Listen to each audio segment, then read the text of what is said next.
explain to the audience the situation in Congo and why the world should be paying attention to what's going on? I think we should be speaking about it as much as we're speaking about Drake and Kendrick.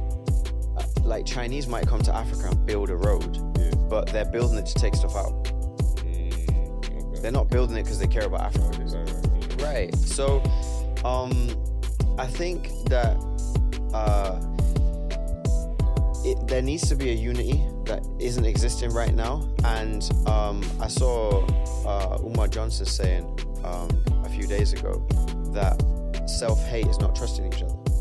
What does LGBTQ have to do with black nationalism and black sovereignty and bright black future? People are so opinionated about what they are and what they are not, but have no clue where we're going as a people.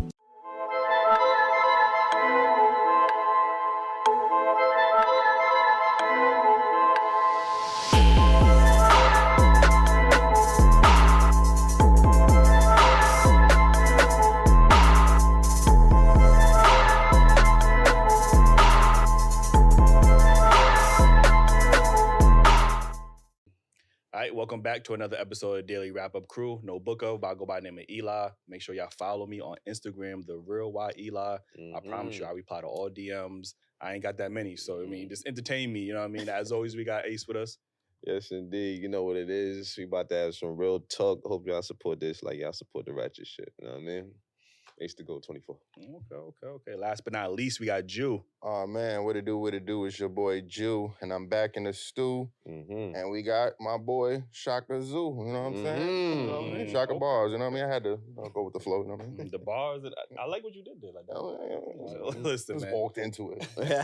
Like Jew said, man, we got a special guest in the building. This guy is a fitness influencer, enthusiast.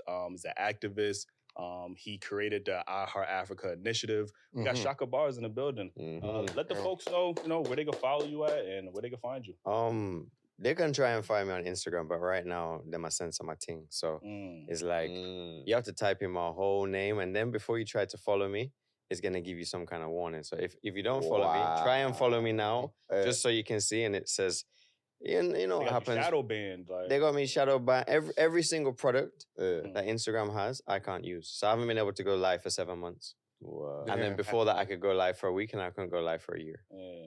So you know what that's about, it's like a you got too much info. It's like a digital COINTELPRO. We definitely gonna get into that too. They can follow me on Chaka Bars, and they should also follow iHeartAfrica.org, as in DOT.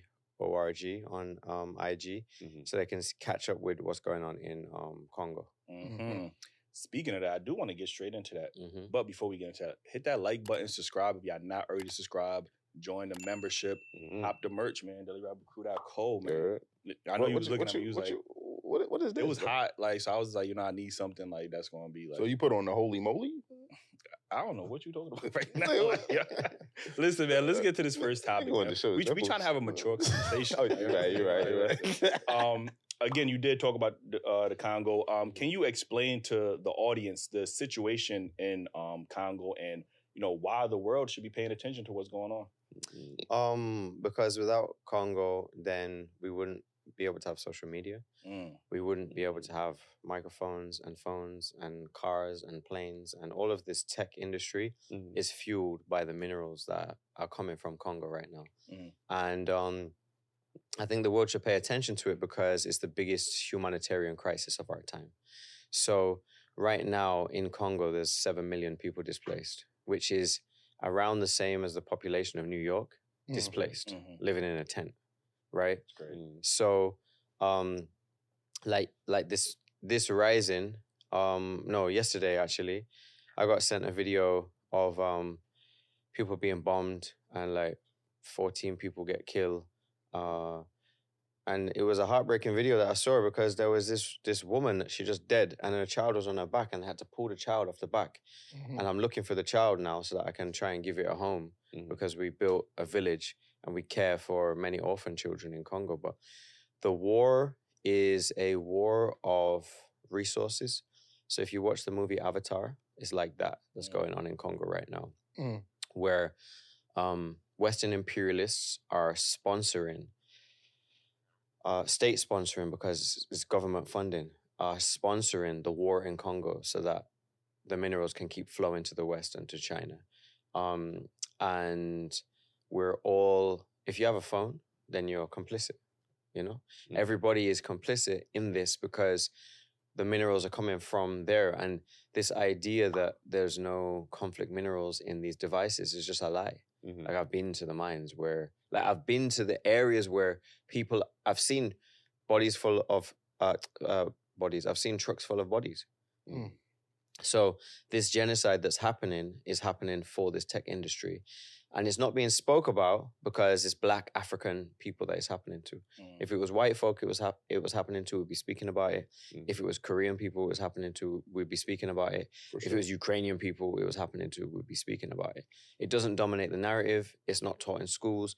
It's been going on for 25 years, nearly 10 million people dead. Mm. So it's like there's 7 million people displaced, but there's been more people killed since 1998 just for these minerals. Mm. And if we want to talk about a progressive Black future, we need to be speaking about how our involvement as people can be with our people, our brothers and sisters abroad, mm-hmm. so that we can help to facilitate a change for them, because we ain't going to stop buying phones and we ain't going to stop getting new tech. Everybody mm-hmm. needs the new tech to be up on communication, mm-hmm. right? But as much as communication is necessary, so is a common unity. And why do we only extend our community to our block or mm-hmm. to our respective country? Why, if we are benefiting from what's going on there, mm-hmm. we are not also trying to make ourselves accountable for the suffering? Mm-hmm. I think I'm glad that you even brought it up, because I am just now being privy to what's going on. Like you said, it's been happening for 25 years. I feel like I just discovered this was going on in the last couple of months. You know what I mean? So what minerals specifically are these tech companies resourcing from Congo? So 70% and 80% respectively of the world's cobalt and coltan are coming from Congo. And cobalt and coltan is the same thing that coats jets and planes, but it's also the same thing that goes in our motherboards that is able to send, and in our microchips to be able to send signals rapidly. So the best grade of it comes from Congo. And it's not like other countries don't have it, but all the rest of the countries in the world amount to 30% to 20% of it, mm-hmm. and Congo is 70 to 80% of it at the grade that is needed to be able to build these new superconductors and these new micro processing units. So what can we do, like just in general, just people globally, Black Americans, Caribbeans, like what can we do to bring more attention to this? And, ultimately, what can we do? Because I'm having this conversation with you, I'm seeing what's happening online, but I don't know necessarily how I can contribute to the cause. Yeah. I think we should be speaking about it as much as we're speaking about Drake and Kendrick, right? Because there's a hashtag Free Congo that people can use and stop tech genocide. And we are focused on the distractions. We're not focused on the atrocities and the solutions. Because as soon as it's just like having cancer. You cannot address and treat the cancer until you identify that you have it, right? You cannot treat something if you're not speaking about it. So everybody who's Black should be speaking about this. And then as people start to speak about it, the people who've been creating the solutions for many years will be like, all right, well, this is what needs to be done. But there's not a critical mass. There's not enough people speaking about it to even get to a point of these are the next steps or these are the solutions, because international governments receiving pressure from the rest of the world start to change their policies. They start to change the way that they do things. Slightly, slowly, but we're not even at that stage where people know enough about it to even begin to change stuff. I believe, and I'm not speaking for everyone, but we're uneducated. We don't understand what's growing up in the American society, you're not taught what's going on. You only worry about what's, like you said, your neighbors or what's going on. But where do we get this information? I know you said we can look at it just as important as the Kendrick and Drake situation, but where do we get this information? Or who is spreading the awareness that we need to follow to understand? Because I could speak to African brother or sister, and that's not the conversation that we're having as well. I think that's what he's saying is the problem, the awareness, right? Like people aren't aware of what's going on. So where would that change? That information is not coming from people like us, know what I mean, promoting on our platforms and getting other people to do the same. Like spreading awareness is the only way that's going to change it. Because we're having a conversation, but where will we get the information, the answers? So there's many accounts that are speaking about it, and it's just like anything. If you are into car detailing, you're going to find all of the accounts that do car detailing, right? And that's a very niche thing, but there's a whole community that surround that, right? Same with tuner cars, same with vegan food and alkaline food, same with, you know, I don't know, Japanese vintage clothing. There's a niche groups of people who look for information, and then they apply that information, it becomes knowledge, right?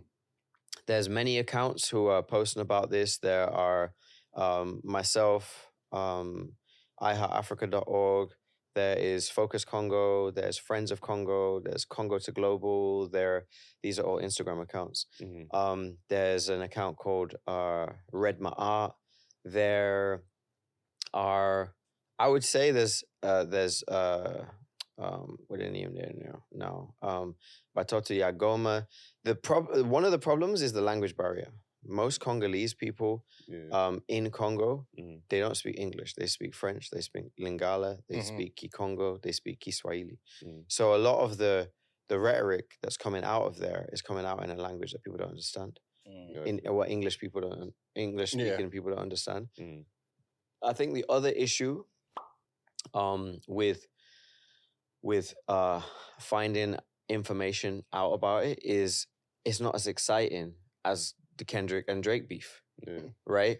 So you have people who don't listen to rap now invested in this thing that's going on right now because it's trending, right? You have people who didn't really know what's going on, and they've listened to every single diss track, and they've all the history, and they know everything. They're doing analyses of it, but doing an analysis of why in Central Africa more people have been killed than the Jews during the Holocaust is not as exciting. It's kind of depressing if you actually look at it. It's kind of like, what? How many people dead? All right, wow. And then you've got like 25 years of history to look at. And it wasn't even 25 years of history. It started when King Leopold of Belgium invaded Congo and had his armies invade Congo after the Congo Conference in 1885, where he decided to take it as his personal country. This is where a lot of the fuckery really started to happen. When they decided that they wanted ivory, wild ivory, and they started chopping up elephants so they can make pianos, right? And when they invaded Congo so that they could take rubber out so that they could invent what we now know as the modern car tire. That's where it came from. That's great. Firestone, Bridgestone, all the rubber was coming from Congo to be able to invent this tire. So without this suffering that's been going on now for 140, 150 years, that a lot of the things that people take for granted every day wouldn't have even happened. And it's not just the coltan and the cobalt. Congo produces over 1 billion per year of diamonds, gold, wolframite, tungsten. Like everybody has a phone, right? And your phones vibrate. It's tungsten that spins around in the phone that makes that vibration. It comes from Congo, right? The same with a lot of the copper. Copper wiring is probably going through all of this circuitry system right now. It's not coming from Massachusetts, right? It's coming from Congo. As I just said, you can find out something if you care about it, but you need to care about it, and to be aware is to be human. You know? Understandable. So how do we get to a point where, I know you're big on this concept of a one united Africa. I know Nelson Mandela, that was something that he preached about as well. You know, how important is it to have all of these African countries come together and just be one united country and get rid of these invisible borders that kind of separate those countries? And, you know, when we hear about things like xenophobia, you know, people are discriminating other African people are discriminated against one each other because of the country that they live in and things of that nature. So how do we get to a point where we just get to this one united Africa? We have to have visionaries, and because the thing about colonization and the thing about the invisible hand and the groups that control the world, they're not billions of people. There's very small groups of people. They're called the Illy or the elite or the Illuminati. They're just small groups of people who decide that they're going to do with the world what they want to do with the world, right? And the way that we get to a USA, a United States of Africa, right, is by removing all of these colonial borders that didn't exist before. Because Africa was never nation states. There was no such thing as nation statism. They were territorial states, and they were controlled and ruled by empires and kingdoms, right? And now what they did is they made our kings and leaders chiefs, but they weren't chiefs. They were administrators of the land for the people. Yes, they were feudal societies, but they weren't political societies that were based on representative democracy. It was direct democracy, right? Or it was monarchy and empire. There was imperialism. But if you look at the development that was happening during these empires, it was rapid development for their own people. When transatlantic slavery happened, people started being removed from Africa.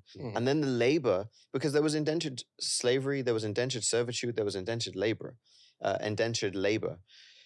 But the energy of that stayed within Africa. When you started removing everybody who was, going to work on a farm all of their life or going to mine gold all of their life and taking them to here, to America, to pick cotton, and taking them to Barbados to crop sugarcane, and taking them to Brazil to grow rice.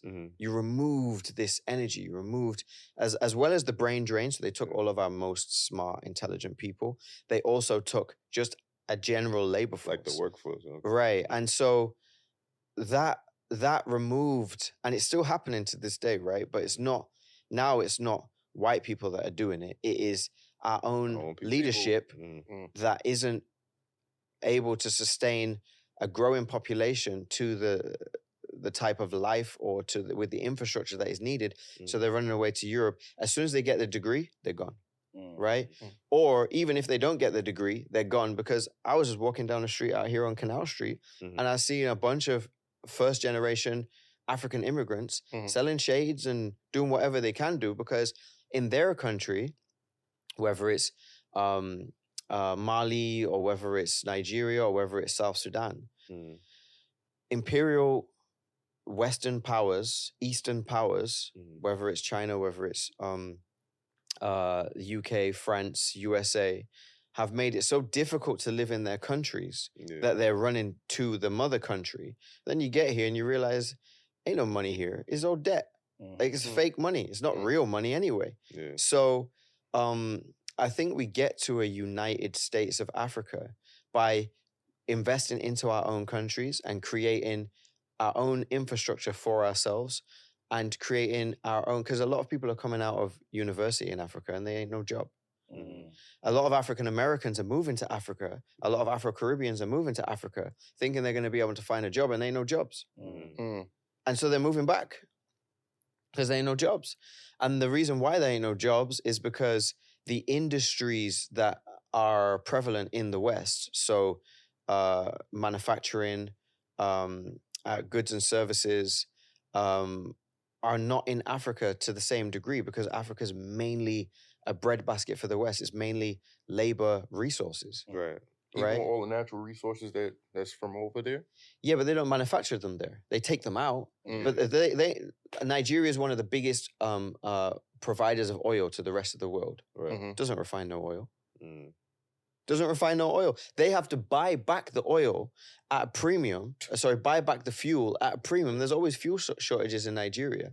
But at the same time, this Shell energy company literally paid the corrupt Nigerian government at the time to stop people who were protesting Shell for mining oil in areas where they were fishing, polluting up the whole areas, and they were murdering people en masse, like massacring people. And now, 30 years later, 40 years later, after the Biafra War, what do you see? You see polluted Nigeria. 95% of Nigeria's forests are gone. They're not there anymore. And Nigeria is always having fuel shortages every single day, every other day. If you go to the petrol station, you go to the gas station in Nigeria, you're going to experience a mad thing. There's either queues for hours or there's a surplus and people are now fighting because it's there to try and get as much as they can. So I would say to the brothers here and anybody watching, invest in Africa, because your oppressors are investing in Africa and you're investing in your oppressors. It doesn't make no sense. Right. So even though they have the natural resources, you're saying that they don't manufacture in Africa? No. So ain't no factories. building more factories to manufacture, that would be I want to say a quick solution, but it would be a start. Like it would be start. It would be a start on infrastructure, because Africans, we don't need aid, we need trade. Right. We don't need aid. Countries don't develop off aid. We need trade. I would say factories, but before factories, I would say energy companies, because you need something to power those factories. Gotcha.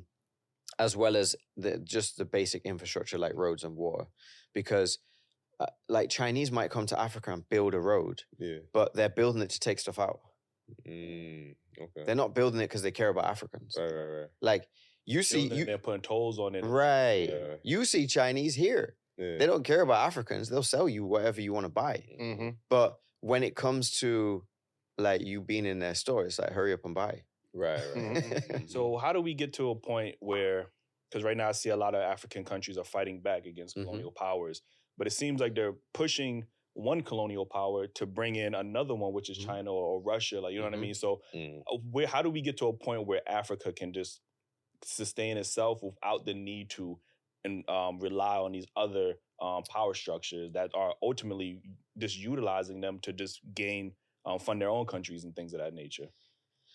There's a cool book you can read. I mean, I say it's a book. It's more like a Bible of economics called The Blueprint for Black Power by Amos Wilson. And he speaks about how to get the economy right here in the USA, right, for Black folk, right? If you are able to start to organize your own economy, you can go over and be influential in other people's economies.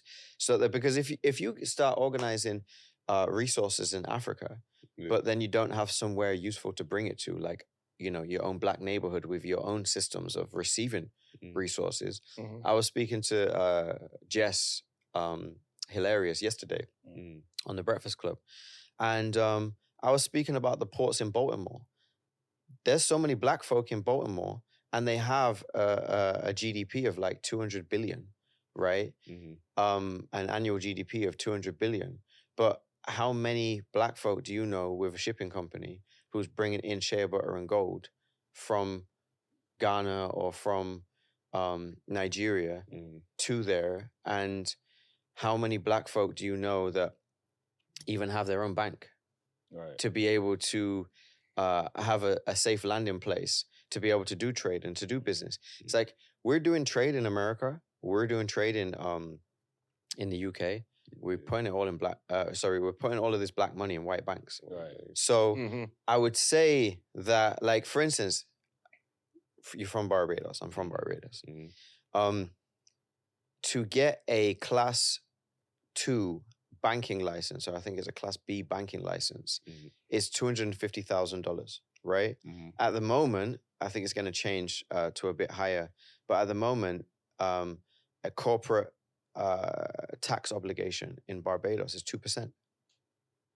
You could have a Black bank taking Black money and doing Black things with that Black money and only have to pay a 2% tax obligation on it. And then in America, what are you paying? Like 20%, 30%, 40%, depends on what bank you're banking with and what bracket you're in, right? A lot of you white folk, Arabs don't pay tax, first of all. Dubai is tax-free. Saudi Arabia That's is tax crazy. free. I didn't know that. They don't pay tax, Yeah. right? Because what is tax? It is theft. If somebody, all right, for instance, if I buy a drink here in this country, right? Yeah. And somebody paid tax to bring that drink in or make that drink. Now I pay tax on that drink. And if I sell that drink to somebody else, they always have to pay tax to buy it off me. Who are we paying all this money to? It's a scam, man. And what is it doing? Yeah. I saw yesterday, or no, a few weeks ago when I was here, because I was just in Jamaica, and then before that I was in Congo. I saw that the USA is $34 trillion in debt. Mm-hmm. To who? Because I know I ain't in debt to no black folk. Mm-hmm. Mm-hmm. So who are you $34 trillion in debt to? You ain't in debt to people of your community. Right. Who are you in debt to? And who are you working for? And what are you working for? Because when you come here, the cost of living to the quality of life is It's just outrageous. ridiculous. Outrageous. It's like everybody here is melanated. So I'm assuming everybody here has a black country where they can go and get some natural fruit. They can go and get some natural sun. Mhm. They can go, whether you're in Barbados, whether you're in Guatemala or Mexico, or wherever you're in Senegal, you can get some natural fruit. You can get some natural sun. You can get some natural food, Yeah. right? Mhm. And you probably ain't going to get cancer at the same rate as you would get it here. They feeding you cancer out here. Okay. Right. So I think that there needs to be a unity that isn't existing right now. And I saw Umar Johnson saying a few days ago that self-hate is not trusting each other. That's a form of self-hate. Mhm. Not because everybody now the focus is on, oh, well, you don't want to be with a black woman. That's self-hate. Mhm. We don't even trust each other. Mhm. Like there's songs that people make called Don't Trust Niggas. Mm-hmm. And I watched Boondocks years ago and Uncle Ruckus was singing a song, Don't Trust Those New Niggas Over There. Mm-hmm. And then Rick Ross has got a song, Don't Trust These Niggas. He didn't say don't trust these corporate white folk who are mass incarcerating us and own shares in private prisons, but also own shares in Warner Music Group. Yeah.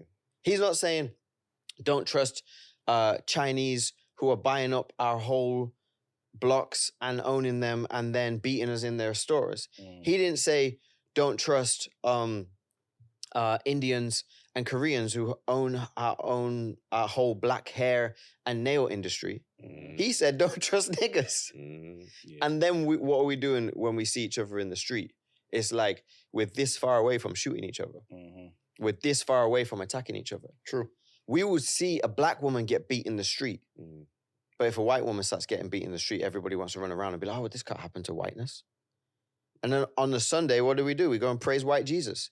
So we need to love ourselves first, Mhm. and we need to figure out ways to be useful where we are before we're going to be useful in Africa. Because most people ain't accountable to their own community. As soon as they get money, Yeah. they leave their community. Yeah.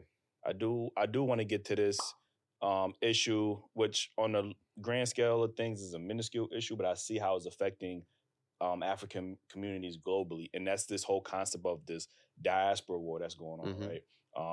On my way here, actually, I'm on TikTok and I've seen, several, Black UK people always mention how Black Americans are this, they don't have culture. We also had a conversation with Caribbean people who have this disdain towards Black Americans, and that's also causing a divide where it's just like, okay, Black Americans may not want to mess with, Africans. Some African people even have degrading terms that they call Black Americans, like Akata and all of these things, and that creates a divide where we don't want to, cooperate with each other. I know you are big on pan-Africanism. Can you speak to this whole diaspora war that's going on?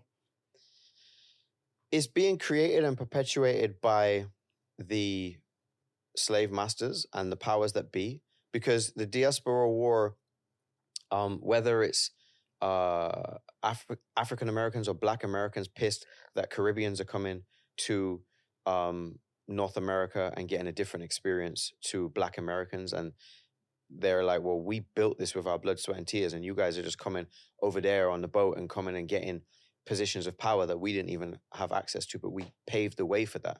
Okay. And I get the rhetoric, like I overstand the rhetoric, but at the same time, it's like, well, so you don't know about slavery in the Caribbean. Like you don't know what was actually going on there. Yeah. And then when people say, well, What about, because the thing is that the same Africans who were selling us, because there were some Africans who were selling us, are the elites, are the same ones who are selling off the country for oil right now. The same ones who are creating instability in their own countries so that now there's an organ trade in Libya, right? They're the same people who are a very small group of people. Yeah. It is not, it's the African elites. It is not the average African person. Right. Even though you might have an educated average African person who has this superpower, supercomputer in their pocket, and they're perpetuating this narrative of spreading xenophobia, right? Generally speaking, that rhetoric came from slave master. Is not. Let's not pretend like Martin Luther King, Malcolm X, the Move organization,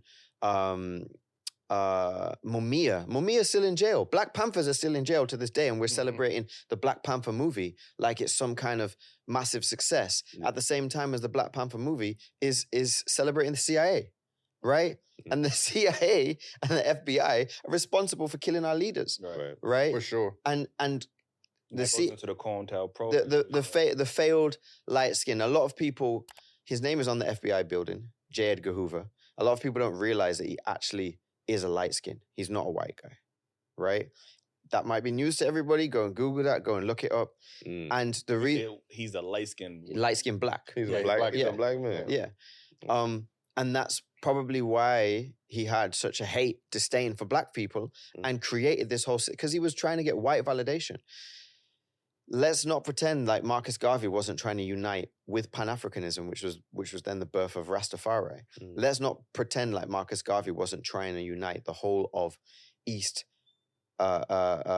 Central, West, South Africa with South America, North America, and the Caribbean. Right? He was trying to do that, but COINTELPRO was created by the FBI to try and stop that from happening. And one of the points, there was 3 main points for COINTELPRO. The documents are free, they're liberated, and they were actually liberated by some white folk called the White Panthers.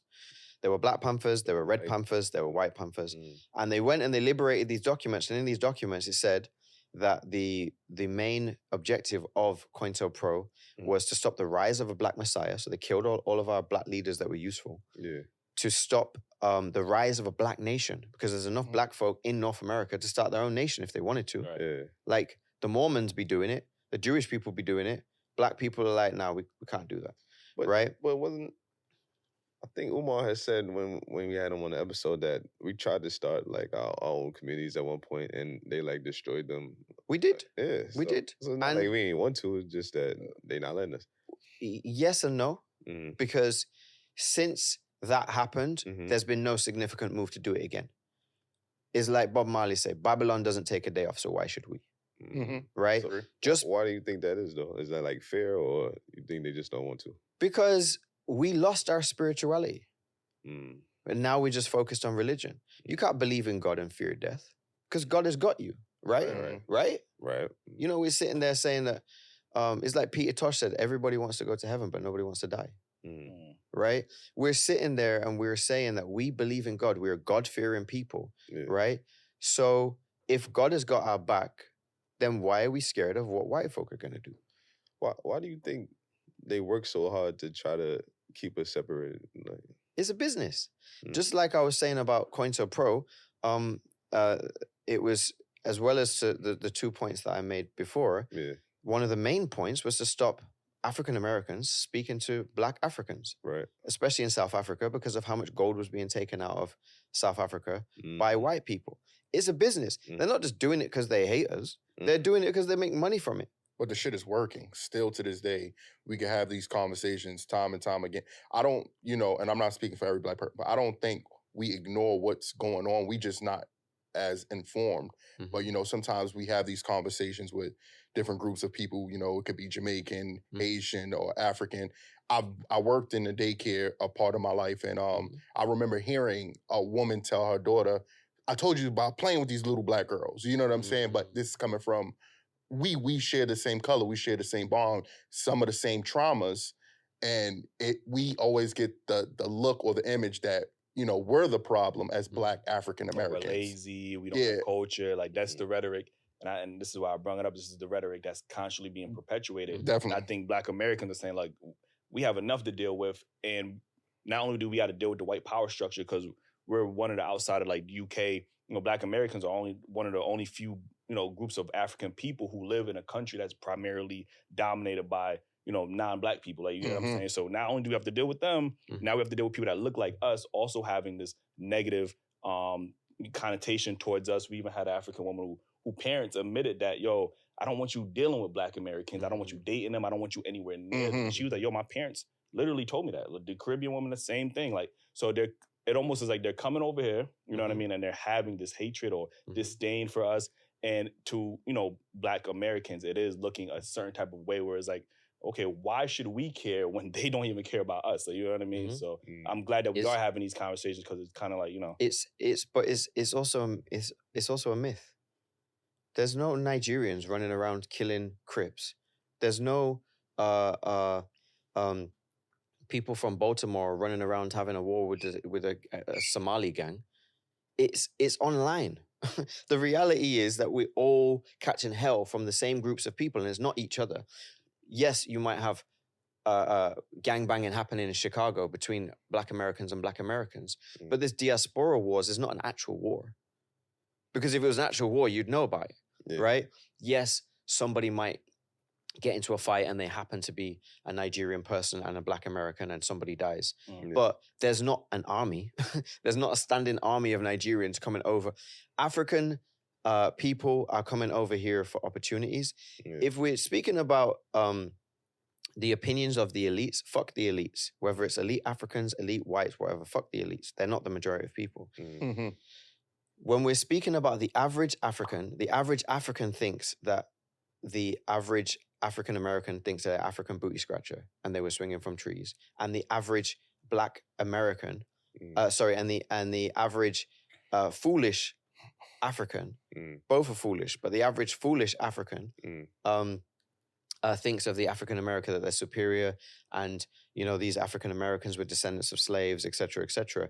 But there's not an actual war. It's just rhetoric that is created almost like a soft kind of social violence where there's this ambiguity, there's this animosity.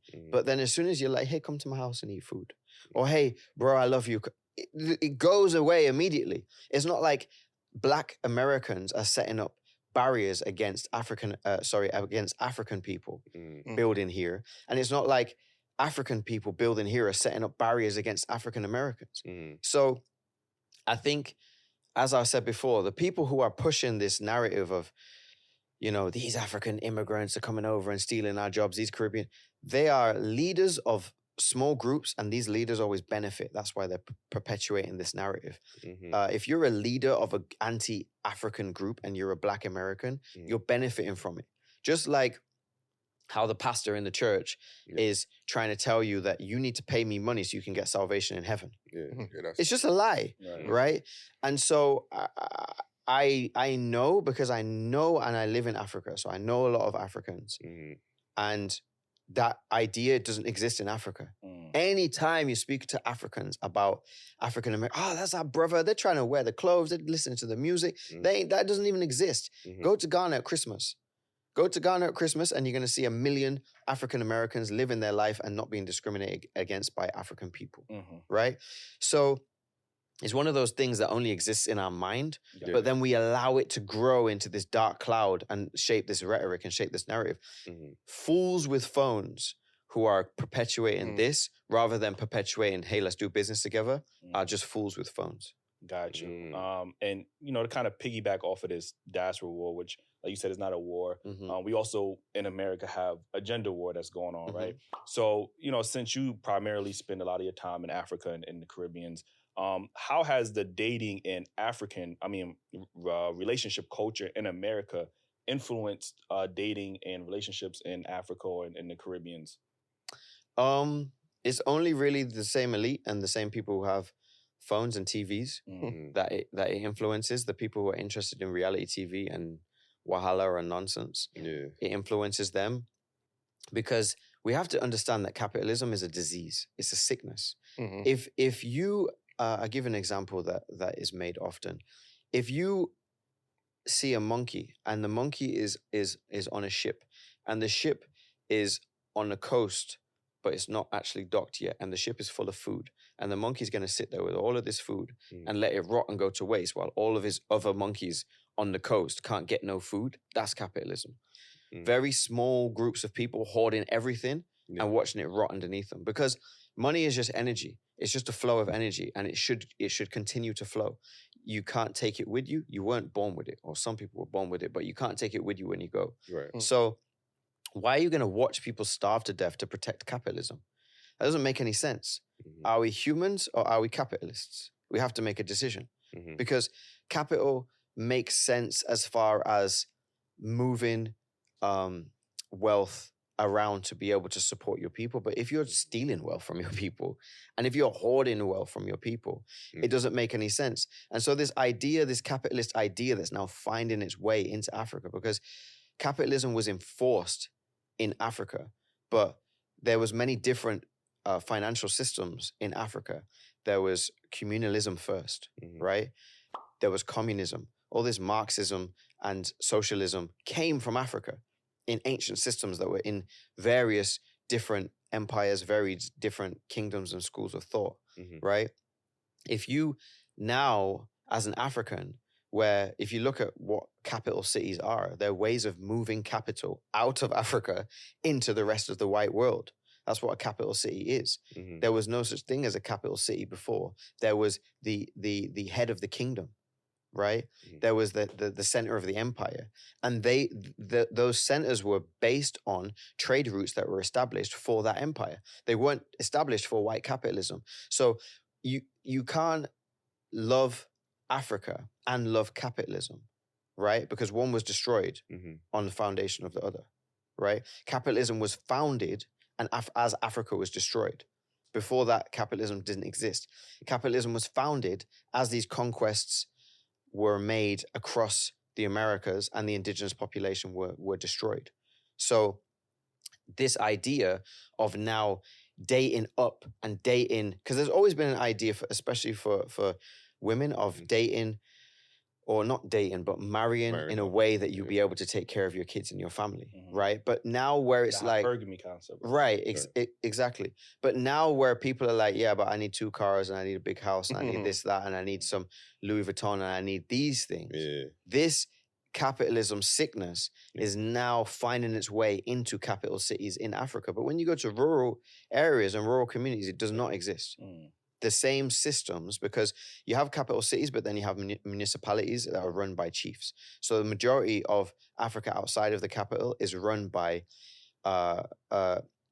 elected officials for the people. And this is what I mean about direct democracy. In America, you have representative democracy. So you have these representatives that are supposed to represent the people, but they're bought off by corporations, right? If you're a chief and you live in a village in Ghana, or you live in a village in Nigeria, you live amongst the people. You are the people. You are the people. Right. So if you don't do for the people, they'll lynch you. Right. Okay. There's a big difference between a representative who doesn't have anything to do with the people but supposed to represent them, and somebody who lives there where the people live. Right. I'm not saying that there's not corruption there as well, but there's definitely less corruption there than there is with representative democracy, because you don't see the politicians until it's time to vote. Right. That's a fact. You don't see the politicians until it's time to vote, but you know the family of the chief forever. Right. And so, just to kind of make the point, now and forever, the system of relationships in Africa is going to be different to the system of relationships in the West, because the systems of relationships in Africa hold cultural values, hold political values, hold spiritual values for Africans, which doesn't have anything to do with the West. Right. So that's why, for instance, a relationship system such as polyandry and polygamy exists in Africa, and most of the countries in Africa is legal, whereas in the West it's illegal, because Africans have different values to Westerners. All right, so that kind of makes me want to even talk about the reason why I reached out to you probably like a year ago, right? And I got a lot of DMs saying that, oh, you know, Chaka Bar doesn't agree with what you guys said with the conversation with Dr. Umar. And I did want to know, like, you know, and you answered very respectfully, like, yo, we can have a conversation, which, you know, a lot of people would come more hostile. So I respect you to the fullest. But I want to know, where's the disconnect, or what didn't you agree with us off of that previous episode with Dr. Umar? To be honest with you now, I can't really remember. I'm not gonna lie. So give me context as the points that you guys were making. Well, he said something similar to that. You know, the women out here would have to respect the men out there, and that's just very standard. But we should understand that we have to accept them how they are. But if they want to deal with a man in Africa, that they would have to adjust their behavior. Yeah, culture shock. They would have to change their incentives, because the incentives here are based on capitalism, and the incentives there are based on family values, political and social cultural values. So where you have a woman here who's been told, because you have to look at what was done to the woman here, right? The Black American woman here was removed from her husband during mass incarceration, right? Black American women were told, and this is why we need to bring back the Black Panthers People's Free Food Program. They were told that after Black Panthers People's Free Food Program, which was because there was no welfare during segregation, right? We were segregated. We had to do it for ourselves. If we didn't grow our own food, we weren't eating food, right? If we didn't have our own hospitals, or we didn't have our own healthcare, we weren't getting that kind of service. We didn't have our own schools and our own universities. We weren't going, right? Now, where you have these ideas of welfare, they came about during the white people destroying Black Panthers at the same time as adopting some of the Black Panther practices. So woman, infant, child came from Black Panthers feeding people because people were starving, right? Then that woman, infant, child was sold by white men to Black women. Well, you know, we'll look after your kids. You know, you can get EBT. You know, we'll pay for. You don't need no man in the house. At the same time as dropping millions of men into jail on trumped-up charges because drugs were being brought into our neighborhoods here in America. And so now you have Black women looking at Black men. We're like, I don't need you. So what can I get from you? But these were the same men that were also dying in defense of women during slavery time. All that 100%. Time, everything gets ignored. And you know what I'm saying? Like, it's propaganda though. And it goes back to self-hate. But it's always the victor that tells the story. And who owns the media? Like I was just saying before, a lot of our brothers and sisters are censored on social media, can't even get a message out to their people. So yeah, they're going to be able to demonize a Black man. And I say it often because I don't necessarily agree with everything that somebody like Riza Islam says. But don't censor him. Don't stop him from speaking to his people. I agree with a lot of what he says. Yeah. When it comes to the whole religion thing, me and him part ways, right? But at the same time, he's my brother. I agree with what he says more than any of the Zionists bombing children in Palestine right now. I agree with what he says more than any white folk who are trying to tell me you can and can't say these things because some people are going to get offended. Like that whole reverse racism thing is a lie, right? And so women here have been destroyed, and destroyed to the point where they think that we are also partly to blame because we weren't there to protect them when they were being destroyed. Because if a white woman calls the police today, the police are going to, on somebody who's Black, somebody who's Chinese, or somebody who's not white, the police are going to come and they are going to defend that woman like the end of white civilization is happening right there and then. They're going to protect that woman and protect her whiteness. And that's why I'm always confused when brothers are with sisters and are complaining about the sisters and going over to white women. Or when Black women are with brothers and they're like, I can't do brothers anymore, they cheat too much or something, and they're going over to white men. Because I'm like, you do know that these people used to own you, right? And you do know that they still own the systems that still own you. So if a white woman calls the police on a black man and he dies, I don't know what you expected, right? And so where you have these women in North America, black women in North America, their standards and values, not all of them, but a lot of their standards and values and the popular culture and the rhetoric that's coming out in the music, etc., is skewed because they're looking at you, black men, like, well, you weren't there for us and we don't need you now. Because black women are getting all of the degrees, they're starting all of the businesses and they're doing all of this stuff. But that's the whole divide and rule thing. And this is why I don't listen to any of them bomber-clad idiot try and tell me about how we are all one and we should all love each other. But stop dividing us from our own family. Right. Stop dividing us from our own family. LGBTQ is the biggest social movement, social justice movement in North America right now. But what does LGBTQ have to do with black nationalism and black sovereignty and bright black future? People are so opinionated about what they are and what they are not, but have no clue where we're going as a people.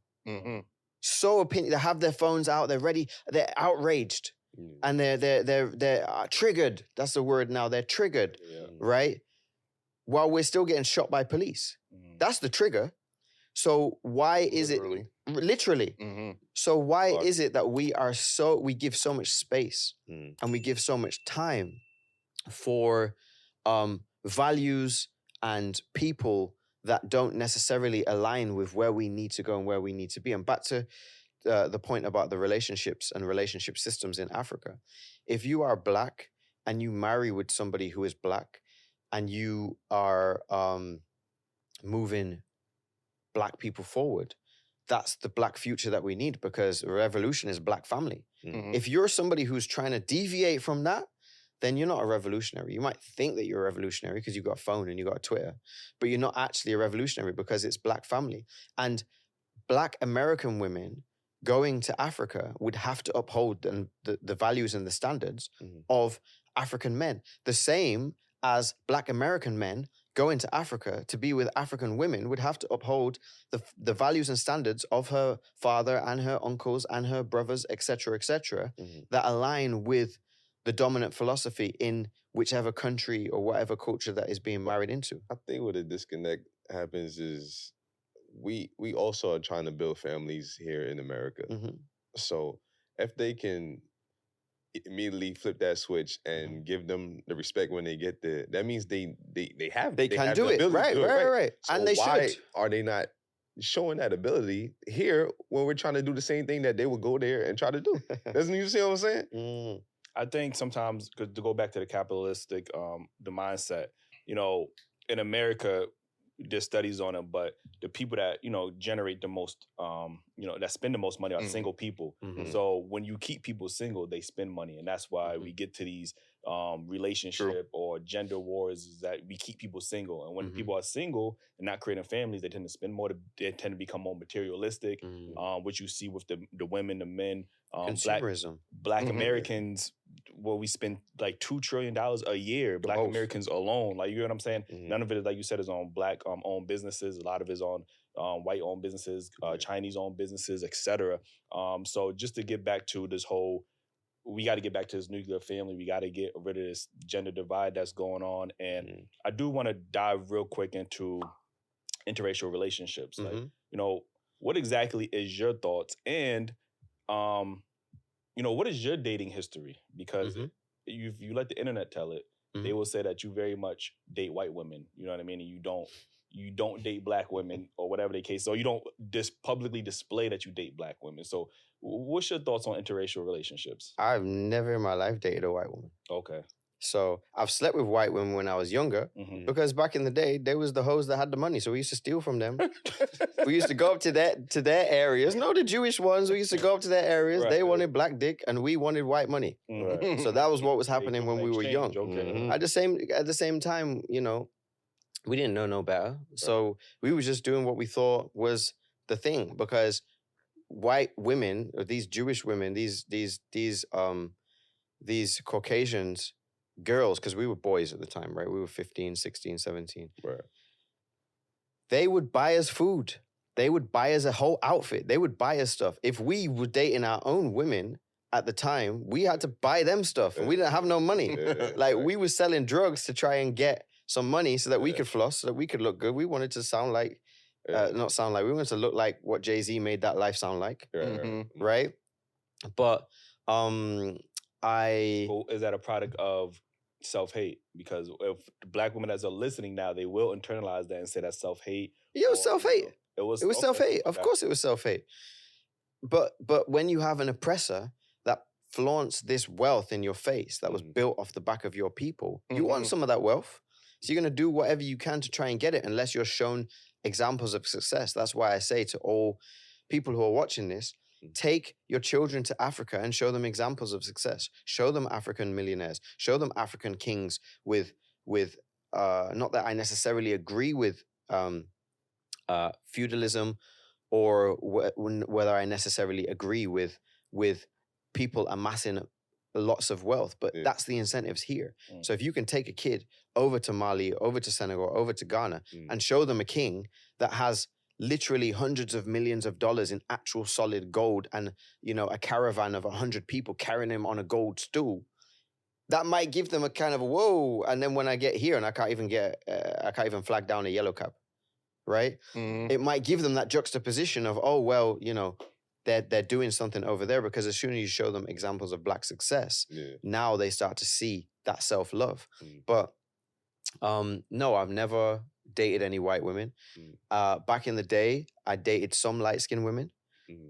And maybe that was perceived as you dating perceived as me dating women out of self-hate. My partners now are all dark-skinned African women, and I will have children with African women. And I could be with, honestly, respectfully, before this social media stuff, I had motion. I could date whoever I wanted to be with. I could be with whoever I wanted to be with. It was that nigga. I was that guy. I was that guy because I was that guy back in the day when I used to sell drugs. And then I joined the military and I was a boxer. And then I came out and I was a personal trainer. And you know about personal trainers and women. It's their fantasy. They want to be with a PT, right? So I've been that guy for a long time.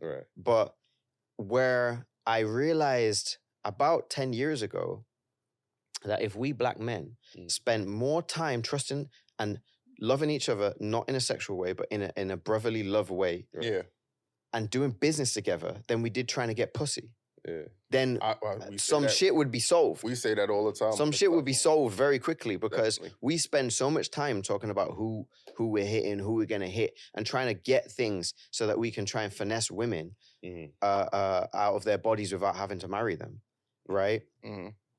And if we put this money together and put this energy together, we might own a mine in Congo.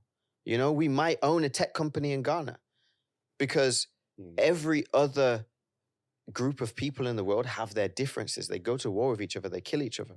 But the way that they look at us, they all look at us as niggas. They all look at us as stupid and opportunities.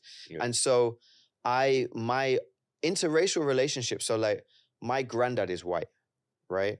So my grandma got with... He's Scottish, you said. Scottish, yeah. So my granddad is white, but then I have 3 grandparents who are all Black. 2 from Barbados and 1 from Jamaica, right? And so I would be considered mixed. So you could consider me a product of an interracial relationship, right? But I wasn't raised white. And I wasn't raised with any allegiances to white power, white philosophy, white economics, right? When you have this dichotomy of a Black man and a white woman, or a Black woman and a white man, you have 2 communities that are at war with each other in the same relationship. So you have the slave master and the slave in the same relationship. So then when you create a child, you have the oppressed and the oppressor in the same body. That's why mixed people are the most confused people in the world. Oh, I don't know, I've got my Black side, I've got my white side. I'm like, well, which side is it? Because if I was to cut your arm off, is that the white part or is that the Black part? Melanin dominates anything that it gets put into.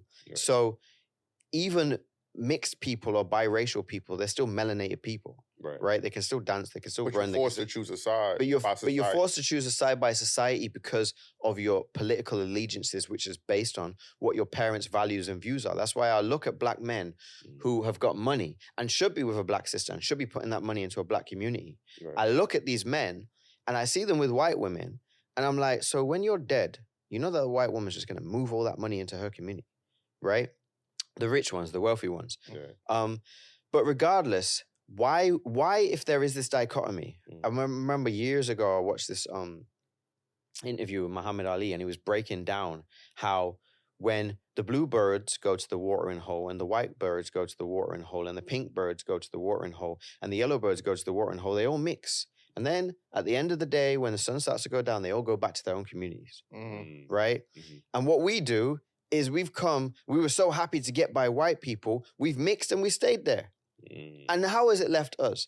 Because Frantz Fanon says, is one of my favorite authors, he says that the benefits of power become obsolete if you have to ask for them, right? When you have a white dichotomy and a black dichotomy and the whites are like this in their wealth, in their education and their systems and their institutions, and the blacks are like this, and then you, a black person, try and step into this white space, right? You're always going to be at the bottom of it. You're never going to be able to dominate it, and you're never going to be able to aim. Think about all of these black men who got with white women. What do they do in the black community? They usually leave. They usually leave the community and go into like a white community. Right. And what do they do for the black community? Nothing. Nothing. And all of these black actors, artists. Do you think it's because they want to be involved around white people, or how some of the men are treated differently from how their relationship or experiences was with black? Because we're, some men are still getting held with the trauma of what women was being treated from prior history, or their mother's history or their grandmother's history. We're still holding on to that. So, as a young boy, I'm being treated different. Oh, black men ain't shit. You hear this all the time, or we cheating, or this, that, and other. And that whole demeanor is held against us. So sometimes I do think some men step out because of the difference of treatment. Be broke in any culture and you're going to receive different treatment. For sure. Get money in any culture and you're going to receive different treatment. I think a problem is that these men have now got money and black women remind them of when they were broke. Okay. Because if you are a black man who's got money, because ultimately, like, money rules the world, right? Nowadays, not family values or standards or anything. It's money that rules the world. If you're a black man and you've got money, get with a black woman and you've got money, and see how differently she treat you to a black man who doesn't have money. I don't know. I'm not even trying to argue with you. But the thing is that you still owe her in her eyes, whether you just met her or not. You owe her. Yeah, but you do owe her. And the reason why you do owe her is because she is a woman of your community and you are a protector and a provider for that community. So you owe her. I still should get respect without... You should get respect. Yeah. But that you providing and protecting her should come with respect. If it doesn't come with respect, then there needs to be a re-education. But what is the alternative? The alternative is marrying outside of your, or dating outside of your race, outside of your economy, and your own self-sabotage. I don't agree with that at all, but I want to put you on like a TV show or something. Live out here for a month or two and then... But the thing is that people will often, like, a lot of these conversations are just emotional commitments to ignorance. They're just prejudice. Understand. They don't make any sense, right? So when somebody, like, I've never had a debate and lost a debate because I don't debate points that I can't back up with facts and evidence, right? And so I'm not going to sit there and debate a bunch of men or a bunch of women about their lived experiences with relationships. Because honestly, I don't give a shit. I don't. Like, that's your own trauma and that's your own stuff to deal with. There's 7 million people displaced in Congo right now. We've got some stuff to do, right? For sure. So there's every single weekend, there's, whether it's in Chicago or whether it's in Kingston, Jamaica, there's 10, 15, 20 people being murdered so that white people can continue to make money from us. So when people get on these podcasts and they just sit on this soapbox of emotionality and it's undisciplined And I think it's disrespectful to if we're kings, Yeah. if we're queens, if we are created in God's image. Is this what God wanted us to do? Be ruled by white people and argue amongst each other and rat each other out and be dirty to each other? So when white women see us as the athletes, they see us as the big dick and the body, and they see us as money. They see us as an orphan child, and they're going to come and mother us. They're going to come and mother us, and we get to be a man around them, you know? Whereas our own women, we don't get to be a man around because our own women remind us that we ain't got no fucking power. We ain't got no power within white society. We don't have no power. Our own women are going to remind us of that. Man, want to have to be constantly reminded of that. And again, I'm not. I don't advocate for. You know, I still love black women. I'm going to marry a black woman. But I think what happens is some men that are in positions of power, they honestly do want, you know, to be treated with respect, like Ju says, and we don't hold them to the same standard because Lupita was just out dating with a white man or whatever the case is, and the comments would tell you, oh, congrats for her. We don't hold those. Eve is the same way. She's married to a billionaire. We don't hold black women the same. We don't say, damn, well, if she wears the past, her resources are going to a white community. We only tend to hold black men to those same responsibilities while we praise the black women that's getting the Brads and the Chads. We give them, I hear the comments, they applauding her, and it just seems a bit, you know what I mean? But the reason for that is, or in my opinion, the reason for that is because we don't have any value on black women. We have value on black men to a degree if they're an athlete or if they're an artist or if they've got somebody who's got money. But even black women, millionaires and billionaires, we don't really hold any value for them. They're just like, yeah, all right, cool, they've got a bit of money, but we're not looking to them for leadership. We're not looking to them to where we're moving our people forward. We hold black men and black women hold black men accountable because black women value us more than we value black women. And I'm just going to say that on a societal level. I don't mean on an emotional, physical level, but I'm talking about in terms of power dichotomies, black men are more valued and more valuable, within our own communities. We have to deal with racism. We have to deal with colorism. But black women have to deal with racism, colorism, sexism, patriarchy. So they have to deal with more than we have to deal with because we have become their oppressors to a degree, right? Look at rates of domestic violence. It's not women beating black men. It does happen, but disproportionately it happens the other way around. Right. And so I think that we are and we should be held accountable by black women to a different standard. We're supposed to be the kings. We're supposed to be the leaders. Yes, there are queens, but we are supposed to be the visionaries. We are the strongest. We are the fastest. We are the most intelligent. We are the fiercest warriors in the entire world.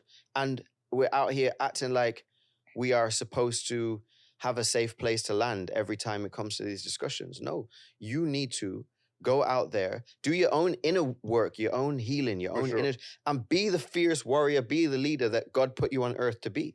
Stop waiting for validation from other people. Our own women will support. All right, I'll give you an example.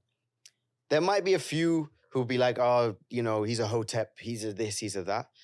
Black women support me more than anybody else in the world. More than anybody else in the world. Black women support me. Black women support me because I am here for our people. I am a Pan-African revolutionary activist, right? So black women see me and they're like, brother, go, do what you need to do. Black women are not going to support fuckboys who are out here just... I mean, they might want their money, but on a spiritual level, they don't support them. Black women support our Marcus Garveys, our Malcolm X's, our leaders, more than anybody else. Even our own brothers see them and be like, oh, well, I need to kill him because, you know, he's got a bit of power and I want some of that power. But the reality is that Lupita is going to get held to a different standard to Michael B. Jordan or Oprah or Kamala Harris is going to get held to a different standard to Jamie Foxx or to Obama. And the reason why they're going to get held to a different standard is because nobody's looking to black women for leadership. Maybe black women are looking to black women for leadership, but are you black men looking to black women for leadership? Not really. You look into your other brothers. Right. We'll throw names around. If there was a rap beef going on right now between Megan Thee Stallion and Latto, it'd be like, all right, cool, let's talk about it. But it won't get you as Kendrick and Drake is getting you. Right. I get you. Because we're not looking to them for leadership. And so I think one of the bigger problems that we still have in our communities is that the healing that we need to do within our own communities needs to be done between Black men first. And the reason why it needs to be done between Black men first is because we are the leaders and Black women will follow us. I agree with that. Where are we leading them though? Yeah, no, I agree with what you say, but I could still hear some Black men saying, not everybody's a pan-Africanist like you are, like Umar is. They don't have that first. They want to go where they're going to be treated respectful, loved. They don't have that mentality of like, listen, I'm trying to build up the Black community, and I think that's where some men are just like, you know what? That's not my priority. I just really want, at the end of the day, I want to be loved and respected. Or some of the men is being ignored. Yeah, they just want to be loved and respected. And if you have to condition a group of women to love and respect you because they didn't grow up loving and respecting Black men, then some Black men won't have that patience to sit there and work with you because your dad wasn't in your life. But then they're useless. They're useless Black men. And the thing is that we're not holding these men accountable. And we should hold all of our community should be. I'm accountable to you guys. Look at my life, see what I'm doing. And if I'm doing something wrong, hit me up and say, yo, bro, I need to talk to you about this. Don't cause a beef online or whatever, but say, hey, bro, I need to talk to you about this. And I would do the same for you, right? We should be accountable to each other. Where we're letting these men be accountable to nobody, they're like, I'm not Black, I'm OJ. They're the special ones. They're just... They think that they live different rules because they have privileges that have allowed them to live different lives, but they're still supposed to be our community. Why is it that they're just Black when it's convenient, right? And the rest of the time, they're trying to get into white society, white money, go to the white parties, they're joining these lodges, and they're with the white Masons, and they're doing all this stuff. And honestly, I think... Like, I know it maybe might sound toxic, but what happened to man up?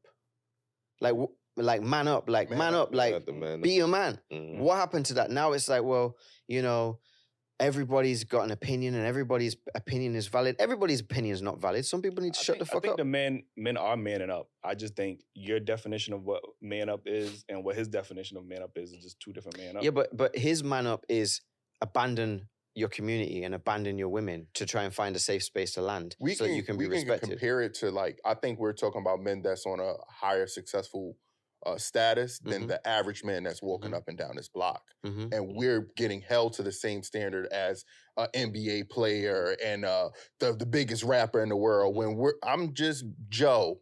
You get what I'm saying? Right. So why am I being held to the standard of Joe marrying a white woman? You mad at him for it, and I'm coming to you. I'm trying to show you love, and you're mad at him. You get what I'm saying? I think we need to realize that we're all human. We're all average to some degree, and that part is always being ignored. And we cannot have the answer for, the stupidity that's in some people's minds. Yeah, and...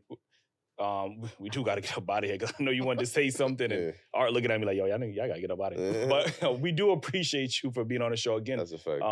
Let them know where they can follow you at and how they can help the cause. They can follow me on Instagram, if they can follow me on Instagram. They can follow the work in Congo at iHeart Africa. And just in closing, I'll say this. And it's something that Dr. Africa said many years ago. He said that we weren't focused on what white people were doing when we were building pyramids and we were pioneering civilization, and we need not be focused on what white people are doing now.